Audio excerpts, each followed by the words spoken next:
Efésios, no capítulo 3. Esse momento de oração pela palavra, pelo momento da nossa meditação, sempre me faz relembrar Charles Spurgeon, né, que ficava em oração quando ele ia subir ao púlpito, tremendo diante do Senhor e dizendo: tem misericórdia, creio em Ti, Espírito Santo, tem misericórdia, creio em Ti, Espírito Santo. Essa deve ser também a tua oração. Tem misericórdia, creio em Ti, Espírito Santo. Que não seja homem a falar, mas o Senhor a falar conosco. Neste momento tão importante, tão precioso, permaneça em oração. Enquanto lemos, enquanto argumentamos, que seja tudo para o louvor e para a glória do Senhor nosso Deus. Amém, queridos? Então, abrindo a nossa Bíblia aí, em Efésios, capítulo 3. Efésios 3. Nós vamos fazer a leitura do 1 ao 13. Deixa eu me achar aqui no meu computador também. Só um instante antes da leitura. A tática aqui é não ligar ele antes da mensagem, porque senão você fica sem bateria, bem na hora, né?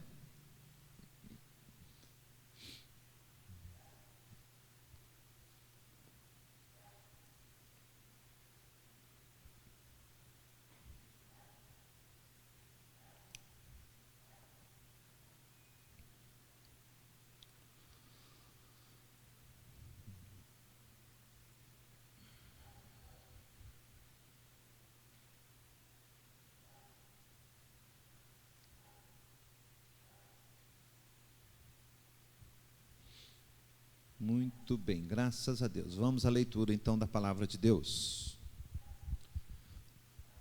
Efésios 3, de 1 a 13. Por esta causa, eu, Paulo, sou prisioneiro de Cristo, por amor de vós, gentios.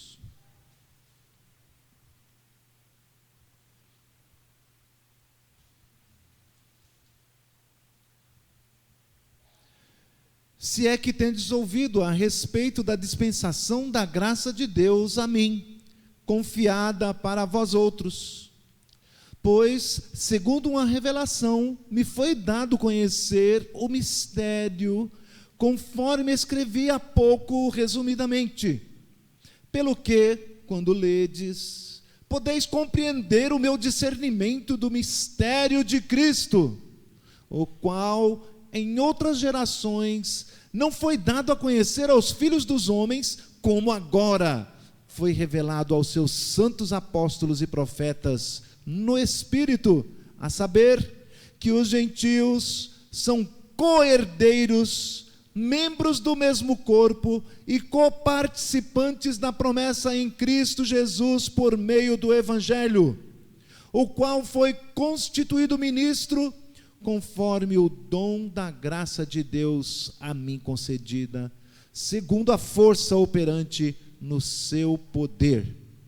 A mim, o menor de todos os santos, me foi dada esta graça de pregar aos gentios o evangelho das insondáveis riquezas de Cristo, e manifestar qual seja a dispensação do mistério, desde os séculos ocultos em Deus, que criou todas as coisas, para que pela igreja, aleluia, a multiforme sabedoria de Deus se torne conhecida agora dos principados e potestades nos lugares celestiais, segundo o eterno propósito que estabeleceu em Cristo, o nosso Senhor, pelo qual temos ousadia e acesso com confiança, mediante a fé nele. Portanto, vos peço que não desfaleçais nas minhas tribulações por vós, pois nisso está a vossa glória.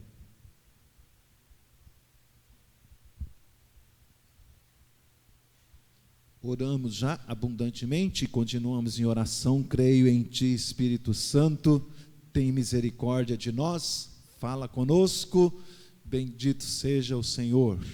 Diz então a palavra de Deus, através da inspiração do Espírito Santo, da vida do apóstolo Paulo: por esta causa, eu, Paulo, sou prisioneiro.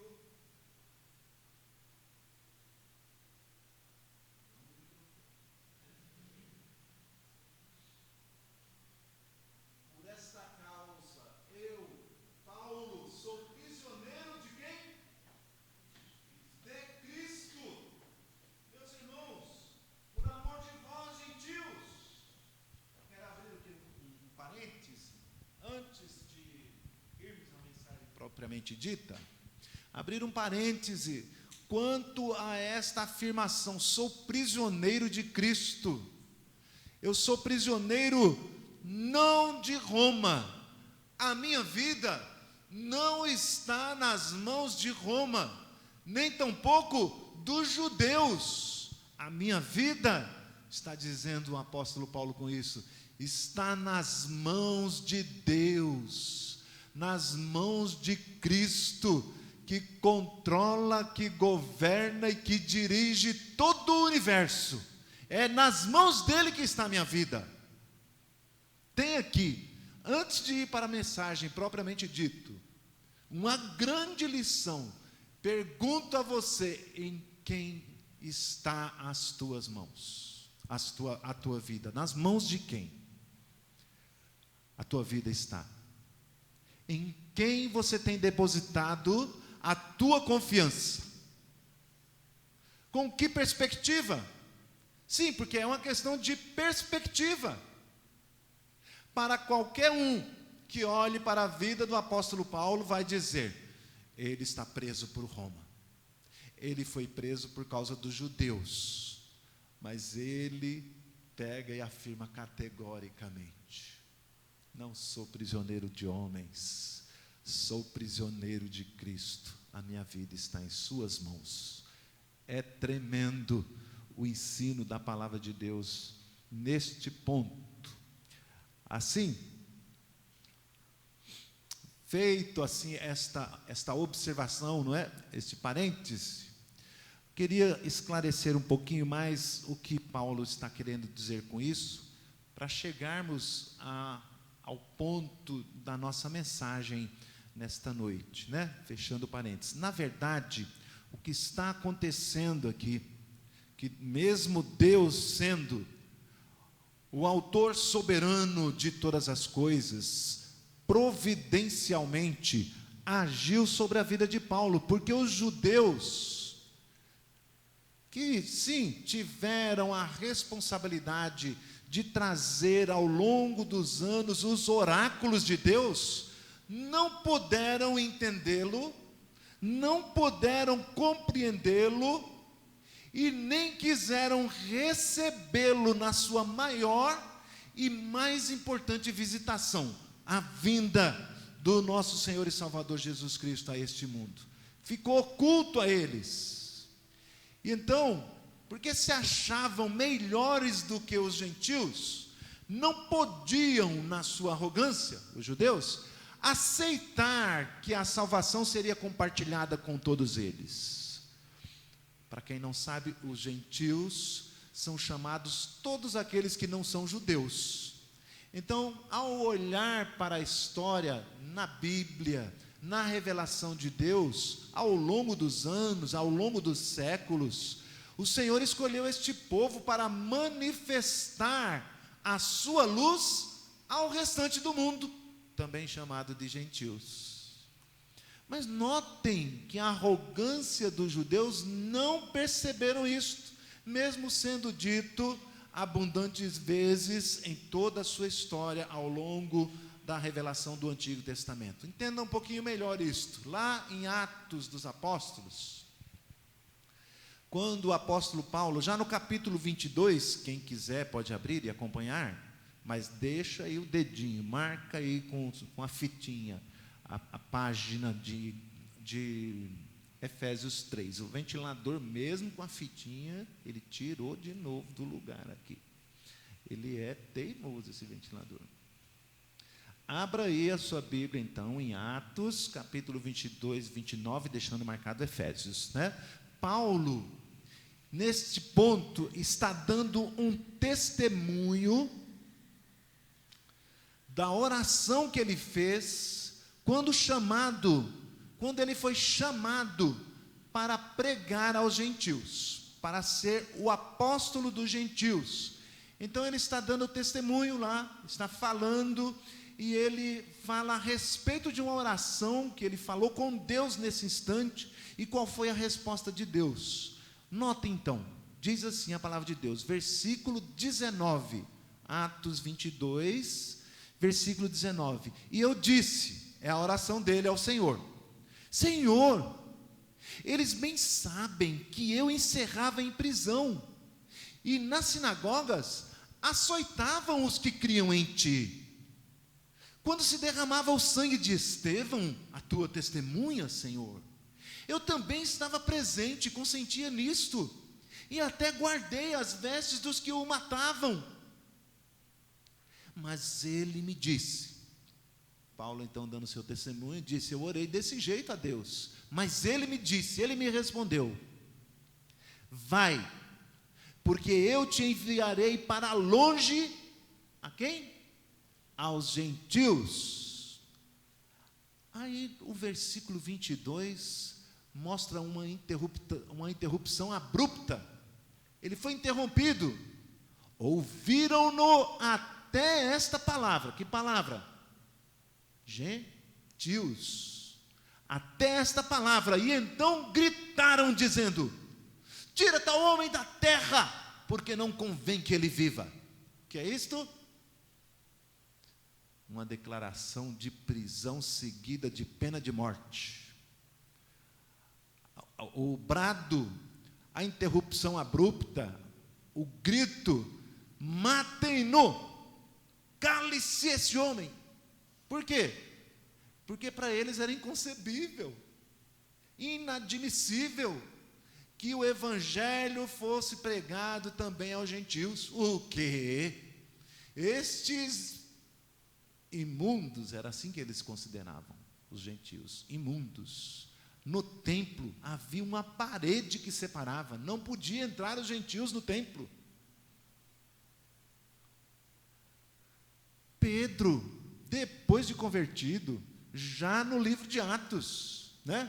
Aliás, se querem saber, a primeira parte do livro é uma divisão possível do livro de Atos, até o capítulo 12, 13, é basicamente a concentração da história dos apóstolos, principalmente de Pedro. A partir do 12, 13 em diante, muito embora a conversão de Paulo seja narrada no 9, mas depois do 13 em diante, principalmente, aí sim concentra-se mais na vida do apóstolo Paulo, né?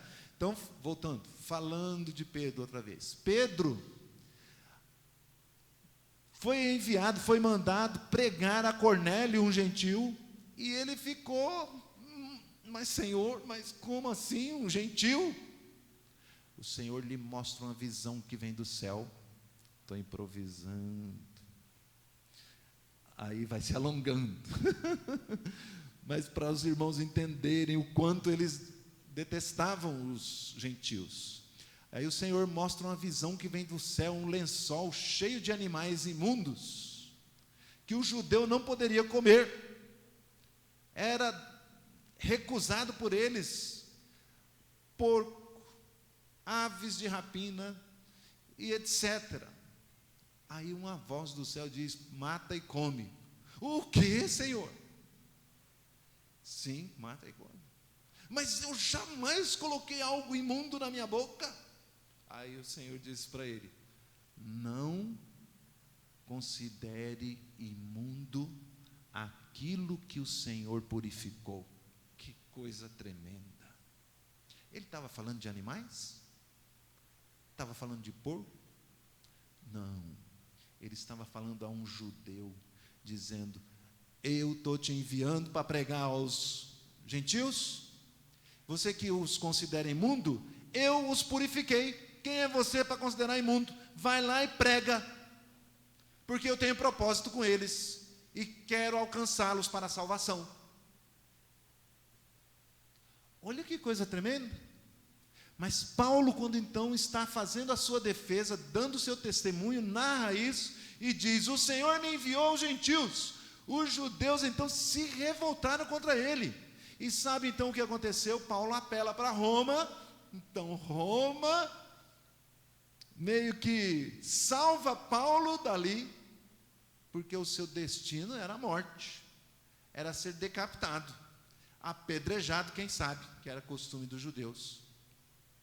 Então Paulo agora está na prisão em Roma, e ele diz com a maior convicção, a maior certeza do mundo no seu coração: foi Deus que me salvou dos judeus, dos meus patrícios, dos meus irmãos, a quem eu amo. Não estou pondo em conta a ignorância deles. Se fosse necessário, ele escreve depois aos Romanos, eu daria até minha vida por eles, trocava, para eles ser salvos, eu perderia, entregaria a Deus a minha salvação para salvar a muitos. Mas não é possível, porque o Senhor salva a quem quer. Aí Paulo, a quem tanto amava, aos judeus, é perseguido de morte, como ele outrora perseguia os cristãos. Ele também, como cristão, agora é perseguido e acusado. E aí ele diz então: por esta causa. E aí, neste ponto é que nós vamos chamar a atenção, depois dessa introdução longa, nós vamos agora para a mensagem propriamente dita. Por esta causa. Que causa é esta? Do que ele está falando? Por esta causa, eu, prisioneiro do Senhor, ele vai chamar de mistério. Então, este mistério, esta causa, será o tema da nossa mensagem nessa noite. Qual é então o tema da nossa mensagem? As duas facetas do mistério de Cristo.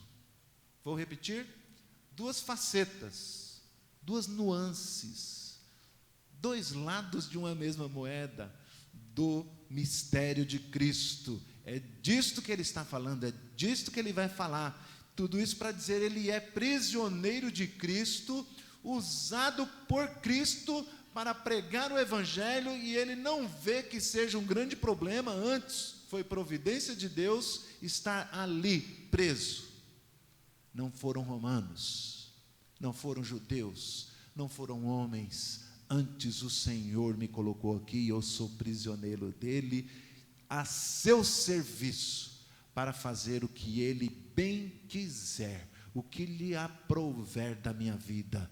Se é para pregar aqui dentro da prisão, faloei, ficou bonito, né? Faloei, farei isto assim, né? Farei o que ele tiver determinado para mim. Então, quais são as duas facetas? Um mistério revelado e um mistério comissionado. Duas facetas. Primeiro a faceta, um mistério revelado. Nós vamos então estudar qual é esse mistério revelado. Segunda faceta, um mistério comissionado. Vamos ver o que significa isto. Resumindo todo o texto nesta frase: as duas facetas do mistério de Cristo. A primeira faceta então que veremos é o mistério revelado. Na verdade, este mistério revelado, vejam aí, né, a divisão homilética. Este mistério revelado, na verdade, são dois. Então, mistério revelado e mistério comissionado. Mistério revelado, na verdade, são dois. É o mistério de Cristo. B, a abrangência da sua obra. É esse mistério que nós vamos observar, então, nesta primeira parte. O mistério revelado. Diz assim no versículo 2: se é que tendes ouvido. Quero abrir outra vez aqui um parênteses para dizer aos irmãos a respeito desse se é. Na nossa língua, a gente tem esta percepção de que quando eu digo se é, eu estou colocando em dúvida, em xeque a informação, seria, portanto, uma forma condicional. Mas no grego, na língua mãe que foi escrito, há também uma nuance de se é, uma nuance de confirmação. Então, para traduzir melhor para a nossa língua, não seria se é que, mas sim, conforme nós costumamos usar, já que. Vamos ler agora com já que, para ver como é que fica. Já que tendes ouvido a respeito, então, não é uma condicional, é uma confirmação. Por quê? Porque sim, Paulo já havia pregado o evangelho para eles, já havia falado a respeito deste mistério, desta obra, e assim ele coloca desta forma: já que tendes ouvido a respeito da dispensação da graça de Deus a mim confiada para vocês. Paulo está olhando então isto como a graça de Deus confiando nele, a ele, uma missão de entregar aos gentios o quê? Uma revelação que me foi dado conhecer, o mistério, conforme escrevi há pouco resumidamente. O que é escrevi há pouco resumidamente? É o capítulo 1 e 2, que quando vocês leem, vocês entenderão, diz aí o apóstolo Paulo. Então eu vou resumir para os irmãos o que é que Paulo está dizendo, o que eu escrevi resumidamente há pouco. Vou resumir o resumo do Paulo. Fica assim, né? No capítulo 1, Paulo vai explicar, vai expor a respeito de um projeto de Deus, a Santíssima Trindade, Pai, Filho e Espírito Santo, né?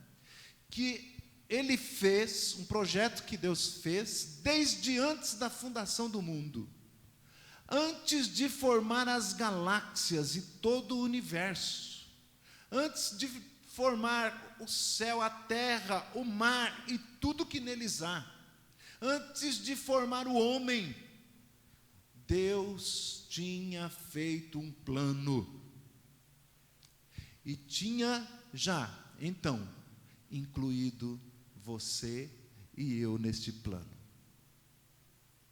Só um glória a Deus. Ele já tinha colocado você no seu plano, um projeto infalível, irresistível, incondicional, ao qual ele pôs em prática até o tempo presente e tem agido poderosamente para executar o seu plano nas nossas vidas. Assim, queridos, no segundo capítulo, ele passa a demonstrar o que ou como é que estava a nossa condição, o nosso estado, um estado de perdição, em que nós estávamos e como éramos escravos, condenados, presos por 3 inimigos terríveis, a saber quais eram: o mundo, o diabo e a nossa própria natureza pecaminosa, o nosso estado de rebelião que não quer saber de Deus. Esses 3 inimigos são, vamos dizer assim, praticamente invencíveis. Não fora o Senhor, se não fora o projeto de Deus infalível, irresistível, incondicional, não é pelo que eu sou, não é pelo que eu fiz, não é porque eu vou fazer, mas por ter Deus feito este projeto e escolhido desde antes da fundação do mundo, Ele nos alcança com a sua palavra. Bendito seja o Senhor nosso Deus. Pela perspectiva humana, então, seria impossível escapar desses inimigos. Versículo 4 do capítulo 2 vai dizer: mas Deus, aleluia, glória a Jesus, bendito seja o seu nome, mas Deus, sendo rico em misericórdia, e por causa do grande amor com que nos amou, Ele faz 3 coisas que Ele fez com Cristo, no seu processo de exaltação. Ele faz conosco o mesmo, Ele nos ressuscitou, nos deu vida, nós que estávamos mortos nos nossos pecados e delitos, num estado mesmo de morte espiritual, que não ouve, que não enxerga, que não vê, ou seja, o mistério de Deus em Cristo está oculto. Não é possível enxergar, não é possível ver, porquanto os olhos estão vendados. E não conseguimos ver, mas Deus, sendo rico em misericórdia, por causa do grande amor com que nos amou, nos deu vida, nos ressuscitou e nos fez assentar nas regiões celestes em Cristo. E estamos, desde já, reinando com Cristo. Outro aleluia, por favor. Ao Senhor nosso Deus, bendito seja. Não é um dia nós vamos reinar, estamos reinando agora. Ai, mas eu fui preso na prisão de Roma. Eu sou prisioneira de Cristo. Ele está reinando e governando. Ninguém venceu ao me colocar numa prisão. Vou pregar o evangelho nas Arábias. Tá, o testemunho do nosso querido irmão Albano, que sendo já missionário há algum tempo, formou-se agora em pastor. Creio que o campo vai se facilitar bastante para ele poder, enfim, batizar, fazer a Santa Ceia com os irmãos, né? E pregar o evangelho ele já pregava normalmente, né? Mas agora sendo ordenado pastor, ele vai poder também fazer essas outras partes que só compete a um ministro, né? Então, o missionário Albano está lá pregando o evangelho, de repente, os muçulmanos, aquele país hostil ao evangelho, cruza no caminho deles e alveja eles com metralhadora. Eles só escutavam os unidos da bala. Corre para o outro lado, corre para o outro lado. O amigo dele foi atingido, companheiro de pregação. Ele dali sofre um tiro e escapole. Eu não lembro qual foi o ponto, mas vamos dizer assim, eu não lembro qual foi a ação de Deus que ele escapou daquela situação. Ficou ali atrás de um barranco, de uma coisa, e espiava, e daqui a pouco ele foi socorrido e foi salvo. Mas e aí, e o amigo que morreu? Então o inimigo venceu e o derrotou? Não, meus irmãos. Até o momento em que Deus tiver propósito com a tua vida, tu és imortal para este mundo. Mas na hora que o Senhor quiser promover você e levar para a glória, Ele chama e acabou. E ninguém tem nada com isso. E Ele diz: chegou a hora, vem descansar das tuas fadigas, vem para a presença do Pai. Albano, você ainda não vai não, vai continuar aí, avançando etapas, reinando com Cristo, ganhando espaço, rompendo fronteiras, alcançando vidas. Se eu subo, eu dou glórias a Deus por isso. Não sei o que é melhor, se é estar com Cristo agora, que é infinitamente melhor, ou continuar aqui, reinando com Cristo, avançando fronteiras, quebrando barreiras. Em todas estas coisas,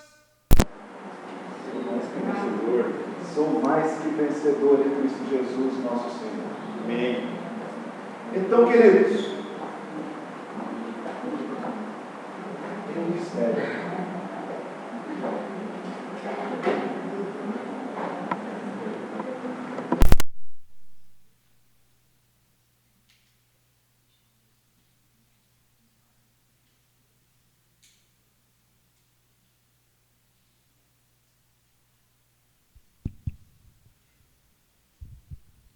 Graças a Deus. Tem mistério aqui, né?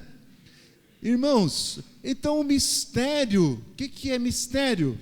Depois de haver dito todas essas coisas, né? O que é um mistério? Mistério é um mistério para nós, né? Na nossa língua. Mistério é algo que eu não sei, é algo que eu não conheço, é algo que eu não entendo. Todavia, aqui, o que Paulo se refere, né? A palavra usada por ele é mysterion. Ela tem um sentido de algo que na verdade era oculto. Quando na língua grega se diz isto, ele está dizendo de algo que era desconhecido, algo que não sabia, mas que enfim foi revelado. Estava oculto pelos séculos, diz o apóstolo Paulo, e agora foi trazido a lume, foi revelado. Aí o termo revelado aqui é o mesmo para o nome de Apocalipse, revelação, né? Apocalipse quer dizer revelação, e ele usa agora que foi revelado, foi descoberto, desvendado, foi tirado então o obstáculo para que se enxergasse. Então, versículo 4, pelo que, quando ledes, podereis compreender o meu discernimento do mistério de Cristo. Foi revelado a ele, o qual em outras gerações, versículo 5, não foi dado conhecer aos filhos dos homens como agora. É interessante isso, que coisa reveladora, enfim, falando em mistério, né? Que mistério tremendo, porque aprove ao Senhor entregar os oráculos de Deus, a sua vontade, os seus juízos, os seus anúncios a respeito de Cristo, mas não foi dado revelar os mistérios ao povo, aos judeus, tão somente aos profetas. Assim mesmo eles não tinham clareza no que estavam vendo, o que estavam falando, quando seria, quando aconteceria. Então usavam a linguagem, notem, simbólica, tipológica. O que quer dizer isto? Um cordeiro será morto para derramar o seu sangue pelos pecados do homem. Então você vai pegar um cordeirinho inocente, vai pôr a mão na cabeça dele em oração, dizendo: Senhor, este inocente vai morrer no meu lugar por causa dos meus pecados. E era oferecido aquele cordeirinho como sacrifício ao Senhor pelos pecados. Mas Deus quer sangue de animais? Por acaso ele pode ser matado à fome de Deus com animais? Diz a palavra de Deus que não. Era um símbolo, um tipo de Cristo. Finalmente se desvenda o mistério. João Batista diz a respeito de Jesus: este é o Cordeiro de Deus que tira o pecado do mundo inteiro. Bendito seja o Senhor. Então os enigmas, a linguagem simbólica, tipológica. O que é tipológica? Aqueles que eram tipos de Cristo. Por exemplo, o sacerdote. O sacerdote era um tipo de Cristo. Por quê? O homem pecador, sujo, impuro, não pode entrar na presença de Deus, será morto, derretido como cera. Mas Deus então levanta um sacerdote que lhe permite entrar no Santo dos Santos para oferecer oferta pelo pecado. Mas é um homem que vai fazer isso?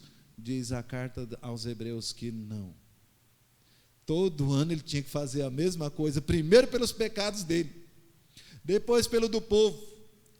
Mas ele tipificava, era um tipo de Cristo que veio e de uma vez por todas morreu para nos lavar e nos perdoar, nos purificar de todo pecado, nos dando então acesso ao trono da graça. Um mistério, eram tipos, eram símbolos.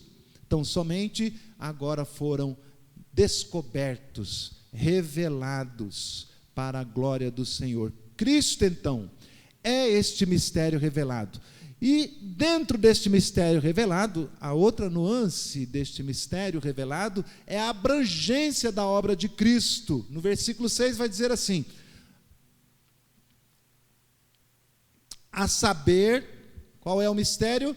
Que os gentios, que o resto do mundo, não só os judeus, atenção Pedro, atenção judeus, não é só vocês, ou não são só vocês, mas todo o restante do mundo são co-herdeiros com Cristo, herdeiros da promessa que foi feita a Abraão, que farão parte do povo de Deus, são também co-participantes da promessa que foi feita a Abraão em Cristo, por meio do Evangelho. Eis a boa notícia: todos estão mortos, condenados, mas a boa notícia é que Jesus, que nasceu da descendência de Abraão, o filho da promessa, morreu para nos salvar e nos purificar de todo pecado e de toda injustiça, fazendo então todas as tribos, todos os povos, todas as nações, todas as línguas haverão de ter o seu representante. Não é todos indiscriminadamente, não é todos indistintivamente, mas em todos os povos há uma porção que o Senhor escolheu lá naquele plano eterno, antes de criar todas as coisas, e os alcançará indubitavelmente, sem questão nenhuma de dúvida. Ele alcançará. Não é uma obra nossa, mas de Deus. Ele tão somente nos fez coparticipantes desta obra, deste reino, deste governo, para marcharmos, rompendo fronteiras e barreiras, para alcançar, para buscar aqueles a quem o Senhor elegeu. Não apenas judeus, mas em toda a terra. Os judeus não podiam ver isto, mas sempre esteve escrito e anunciado. Então eu peguei somente aqui 3 textos como exemplo do Antigo Testamento, para que nós percebamos que já era anunciado que os gentios fariam parte do povo de Deus, mas eles, como que com escama nos olhos, não podiam ver. Foi dito a Abraão, Gênesis 12, 3, em ti serão benditas todas as nações da terra, não só os judeus, mas em ti, Abraão, e na tua descendência, isto é, em Cristo, filho de Abraão, filho de Davi, serão abençoadas todas as nações. Falando em Davi, no Salmo 2, versículo 8, foi dito a respeito do seu filho: eu te darei as nações por herança, e as extremidades da terra por tua possessão. Vai pertencer a ele. Isaías 53, então, vai dizer que Jesus, ao oferecer a sua alma como sacrifício, como oferta pelo pecado, já vislumbrava o teu nome, o meu nome, de todas as nações, de todos os povos, de todas as línguas. E em Isaías 42 diz ainda a palavra de Deus, do versículo 6 a 7, eu, o Senhor, te chamei em justiça, pré-anunciando o Senhor Jesus, tomar-te-ei pela mão, e te guardarei, e te farei mediador da aliança com o povo, e luz para os gentios, eles que estão em trevas, para abrir os olhos aos cegos. Não está falando só da cura de Bartimeu, não, aquilo era figura, era tipo, para dizer àqueles que estão em trevas, que estão com escamas, que olham para tudo isso e só vê mistério, não conseguem enxergar, terão seus olhos abertos, e receberão vida, e verão, para tirares da prisão o cativo. Lembram? Aqueles inimigos que nos prendiam, que era quase impossível se livrar deles, aquele que haveria de vir, anuncia Isaías, ele vai libertar os cativos, ele vai lhes abrir os olhos, os que jazem nas trevas. Este é o mistério então revelado, Jesus Cristo, cuja obra da salvação é tanto para os judeus como para os gentios. É Jesus Cristo o mistério revelado para toda a terra. Esta então é a revelação de que Paulo está falando. Mas agora temos a segunda faceta da revelação do mistério de Cristo, o mistério comissionado. Talvez tenha trazido o exemplo do Albano antecipado. Mas o que quer dizer um mistério comissionado? Paulo está dizendo, do qual fui constituído ministro, onde a palavra aqui é diáconos, os irmãos sabem muito bem o que quer dizer diáconos, o que é? Servo, não é isso? Então, ministro aqui não é uma honraria assim que se diga, puxa vida, ministro, que a gente pensa em ministro, o ministro do governo, tal, foi honrado para ser um ministro, né? Paulo está dizendo assim, eu fui chamado e constituído diáconos, ministro, conforme o dom da graça de Deus a mim concedido, dizendo com isto, ainda assim é um privilégio, uma honra, Deus ter se revelado a mim, e agora me constituiu, me instituiu, me impele, me manda, me ordena, me comissiona, como seu servo, devo obedecê-lo, e dando glórias a Deus, porquanto é um privilégio, é fruto da graça, e segundo a força operante do seu poder. Por isso, eu falei agora há pouco, me antecipei com o exemplo do Albano, né? Mais uma vez que já foi dito, o poder de Deus o livrou, porque importa ao Senhor que ele ainda permaneça. O poder de Deus colheu o seu amigo, seu companheiro de pregação, porque no seu poder, na sua glória, ele também o tirou, né? E bendito seja o Senhor, né? Assim, nós podemos então ter esta revelação do mistério. Nossos olhos foram abertos, e agora o Senhor nos comissiona, nos impulsiona. Diz assim o apóstolo Paulo, eu tive o privilégio de ser convocado, chamado para ser um ministro do Evangelho, para ir pregar e ensinar aos gentios, para ser luz para o mundo. A mim, olha aí o versículo 8, o menor de todos os santos, me foi dada esta graça, este privilégio, e também esta responsabilidade. Meus irmãos, às vezes a gente pensa num privilégio como uma regalia, eu recebi o privilégio de ficar aqui parado sem fazer nada, de ficar aqui ouvindo, de ficar aqui aprendendo, é um privilégio de fato, não é?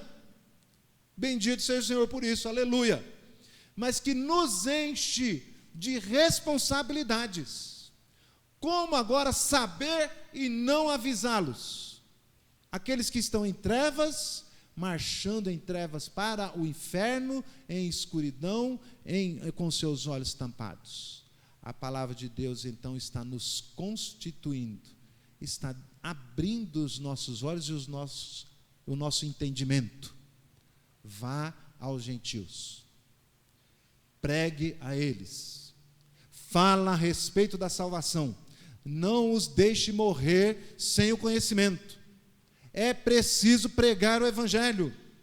Então, o apóstolo Paulo diz, a responsabilidade, né? A graça me foi dada de pregar aos gentios o quê? O Evangelho das insondáveis riquezas de Cristo, a sua bondade, a sua misericórdia, a sua graça. Ele te escolheu para ser anunciado o Evangelho, e este anúncio que foi feito a você, te enche de responsabilidade agora, para também anunciar a outros, falar e anunciar as insondáveis riquezas de Cristo, e manifestar, versículo 9, qual seja a dispensação do mistério, desde os séculos ocultos, que criou todas as coisas. Então, meus amados irmãos, como diz lá no versículo 5, nunca, jamais foi tão aberto os olhos, foi tão esclarecido, foi tão anunciado de forma tão clara. E agora, quero dizer aos irmãos, se ele já estava dizendo isso 2000 anos atrás, nós estamos em situação ainda mais privilegiada. Ao olhar para a história do mundo, ver a graça de Deus operando de tal forma e tanto ao longo dos anos, o Evangelho atravessou os oceanos, os tempos e as eras, e te alcançou, e esclareceu abundantemente, a mim e a você. Agora nós podemos subir no ombro de gigantes e ver tudo com clareza. E como dizer que é tão somente pela fé? Com tanto esclarecimento, com tanta ajuda, sabemos que a história da redenção é absolutamente verdadeira. Olhamos para o mundo em trevas, depravação total, em uma situação de densas trevas, né? Usando um termo bíblico, densas trevas. Você tem a luz. O Senhor Jesus disse que você é a luz do mundo, assim como Ele foi. Ele nos incumbe dessa tarefa, e foi isso que Ele fez com o apóstolo Paulo, faz também conosco, para que, pela igreja, a multiforme sabedoria de Deus se torne conhecida. Lembra dos inimigos? Dos principados e potestades, aqueles que nos aprisionavam, que nos cegavam, que nos oprimiam, que nos acusavam. Há um grito que paira no ar cada vez que anunciamos o Evangelho, se faz ouvir: principados e potestades, ei, vocês, eles já foram libertos. O escrito de dívida que estava contra eles já foi rasgado e encravado na cruz. Principados, potestades, eles estão debaixo das asas do Altíssimo, porque o Senhor os amou, o Senhor os acolheu, o Senhor os chamou eficazmente, irresistivelmente, e trouxe luz para que eles pudessem enxergar, lhes trouxe vida. Isso é proclamado então através da multiforme sabedoria de Deus, manifesta através da igreja. Nós pregando, nós agindo, nós nos ajudando uns aos outros, ora trazendo um alimento, ora o sustento para a casa do Senhor, ora então pregando o Evangelho. Não pode faltar isto. Pago por quem? Por quê? O que fizeram? Não fizeram nada, apenas creram no mistério revelado. Aquilo que estava oculto veio a lume, e eles creram, e isto lhe foi imputado para a justiça. Bendito seja o Senhor, segundo o eterno propósito que Deus estabeleceu em Cristo Jesus nosso Senhor, pelo qual temos ousadia e acesso com confiança mediante a fé nele. Aleluia. Assim concluindo, nós podemos entender, o versículo 13: porquanto vos peço que não desfaleçais nas minhas tribulações por vós, pois nisso está a vossa glória. Isto é, a nossa luta, amados, não é contra carne e sangue. O apóstolo Paulo está dizendo: vocês estão vendo isso aí, não é para vocês ficarem tristes com isso, não. Adelante, para frente, olhem para o alto. Nós temos que caminhar destemidos. Não desfaleçam com as minhas tribulações por vós, pois nisso está a vossa glória. A nossa luta é contra principados e potestades. Todavia, a nossa vida não está nas mãos deles, está nas mãos do Senhor nosso Deus, o Todo-Poderoso. A nossa vida não está entregue, antes está sendo conduzida, sustentada por aquele que sustenta o universo. Qual que é a aplicação para isto? O que fazemos ao percebermos, ao lembrarmos o mistério revelado a nós? Mistério revelado o ministério comissionado. É óbvio, a aplicação é óbvia. Nós recebemos não somente a revelação de Cristo, mas também a responsabilidade.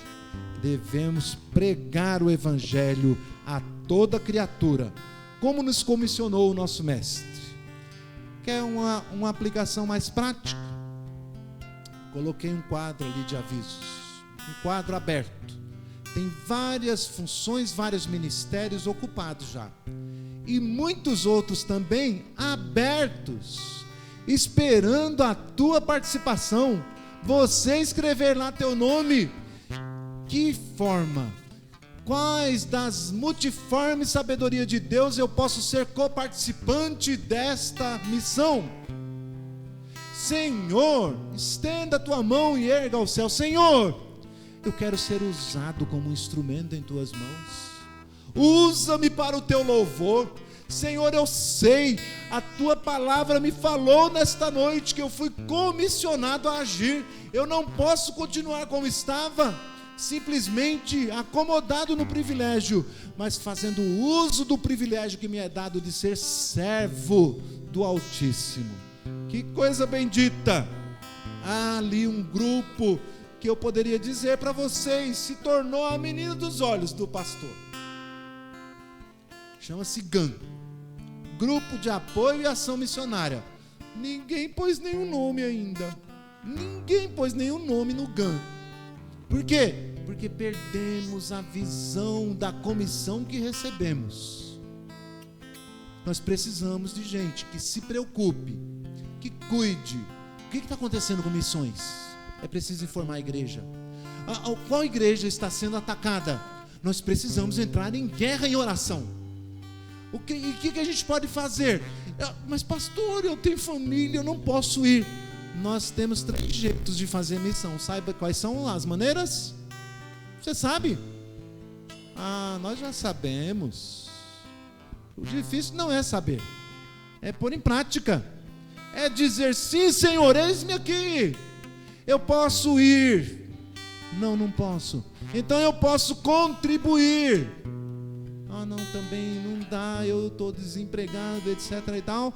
Mas eu posso orar, clamar a Deus, apresentar a Deus estes homens valorosos, corajosos, destemidos, deixaram tudo para servir o Mestre, e nós nem sequer damos apoio. Terrível! Igreja do Senhor Jesus Cristo, desperta tu que dormes. O Senhor já nos revelou o mistério. Avante, façamos as coisas acontecer conforme a palavra nos instrui e nos manda. Nós já estamos reinando com Cristo, coisa maravilhosa. Nós já estamos marchando com Ele, Ele é nosso general. Nós estamos numa marcha, numa conquista para invadir. As portas do inferno não prevalecerão contra a igreja do Senhor. Nós vamos saquear almas, saquear vidas.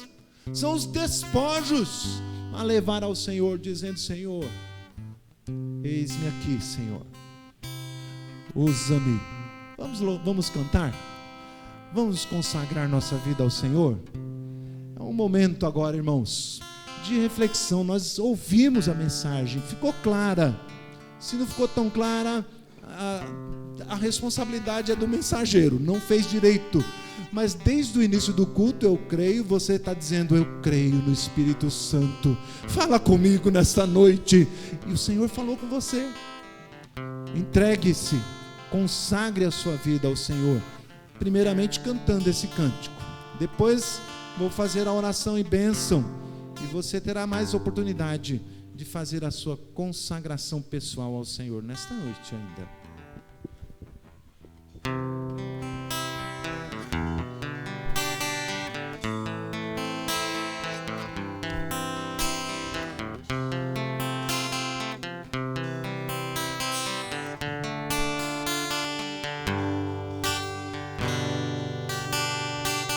Sonda-me, Senhor, e me conhece. Quebranta o meu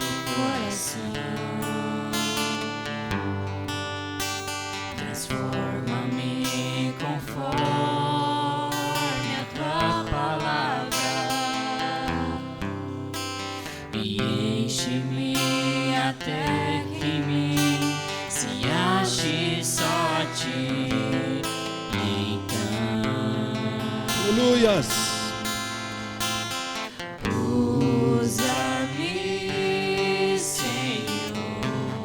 Usa, Senhor Deus, usa para o teu louvor. Usa-me como um farol que brilha à noite, como ponte sobre as águas, como abrigo no deserto, como flecha que acerta o alvo. Eu quero ser usado da maneira que te agrade, em qualquer hora, em qualquer lugar. Eis aqui a minha vida, usa-me, Senhor, usa-me.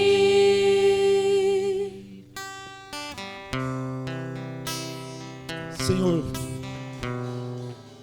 que esta canção venha a partir do teu trono de graça, passando pela nossa mente e o nosso coração, que seja uma consagração verdadeira vindo de cada um de nós. Usa-nos como te aprouver para o teu louvor, como um farol para levar, Senhor Deus, luz aos gentios, antes de julgá-los. Que cada um de nós se lembre quem éramos, quem somos, e se lembre cada um de per si da sua misericórdia, da tua maravilhosa graça que operou com poder em nossas vidas. Agora usa-nos como uma ponte para que eles possam chegar até ti. A ponte é o Senhor Jesus Cristo, o único caminho, a verdade e a vida que te conduz o teu povo ao Senhor. Usa a tua igreja, Senhor, Deus bendito. Os irmãos se coloquem em pé e recebam a bênção apostólica. Que a graça e a paz do nosso Senhor e Salvador Jesus Cristo, o amor de Deus, o nosso eterno Pai, e as ternas consolações do Espírito Santo de Deus sejam derramadas sobre esta igreja e toda a igreja do Senhor Jesus sobre a face da terra, não só hoje, mas para todo sempre. Amém. Podeis assentar, irmãos. Sim.